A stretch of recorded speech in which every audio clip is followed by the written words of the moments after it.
T20 ಗೆದ್ದ ಭಾರತ ವಿಶ್ವ ವೀರರ ವಿಜಯೋತ್ಸವ. ಟೀಂ ಇಂಡಿಯಾ ಆಟಗಾರರಿಗೆ ಪ್ರಧಾನಿ ಅಭಿನಂದನೆ. ಮುಂಬೈನ ದಶ ದಿಕ್ಕುಗಳಲ್ಲೂ ಮೊಳಗಿದ ಹರ್ಷೋದ್ಗಾರ. ದರ್ಶನ್ ಮತ್ತು ಗ್ಯಾಂಗ್ ನ್ಯಾಯಾಂಗ ಬಂಧನ ಅವಧಿ ವಿಸ್ತರಣೆ. ಮತ್ತೆ 14 ದಿನಗಳ ಕಾಲದ ನ್ಯಾಯಾಂಗ ಬಂಧನ.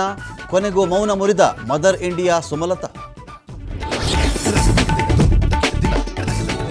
ಮುಡಾ ಅಕ್ರಮ ಆರೋಪವನ್ನೇ ಅಸ್ತ್ರವಾಗಿಸಿ ಬೀದಿಗಿಳಿದ ಬಿಜೆಪಿ. ವಿಪಕ್ಷಕ್ಕೆ ಟಾಂಟ್ ಕೊಡಲು ಕಾಂಗ್ರೆಸ್ ಸಿದ್ಧತೆ. ನಾಳೆ ಬಿಜೆಪಿ ವಿರುದ್ಧವೇ ಕಾಂಗ್ರೆಸ್ ಪ್ರತಿಭಟನೆ. ಸಚಿವ ಸಂಪುಟದಲ್ಲಿ ಅದೇ ಚರ್ಚೆ. ಶಾಸಕರನ್ನ ವಿಶ್ವಾಸಕ್ಕೆ ತೆಗೆದುಕೊಳ್ಳಲು ಮುಂದಾದ ಸಿಎಂ. ವಾರಕ್ಕೊಮ್ಮೆ ಎಂಎಲ್ಎಗಳ ಭೇಟಿಗೆ ಸಮಯ ನಿಗದಿ. ಪ್ರತಿ ಗುರುವಾರ ಸಂಜೆ 4ರಿಂದ 6 ಗಂಟೆ ತನಕ ಅವಕಾಶ. ಹತ್ರಾಸ್ ಸಾವಿನ ಸತ್ಸಂಗದ ತನಿಖೆಗೆ ವೇಗ. ಪ್ರಮುಖ ಆರೋಪಿ ಸೇರಿ 6 ಆರೋಪಿಗಳ ಬಂಧನ. ಯಾವ ಕ್ಷಣದಲ್ಲಾದರೂ ಭೋಲೆ ಬಾಬಾ ಬಂಧನ ಸಾಧ್ಯತೆ. ನಾಳೆ ಘಟನಾ ಸ್ಥಳಕ್ಕೆ ರಾಹುಲ್ ಗಾಂಧಿ ಭೇಟಿ.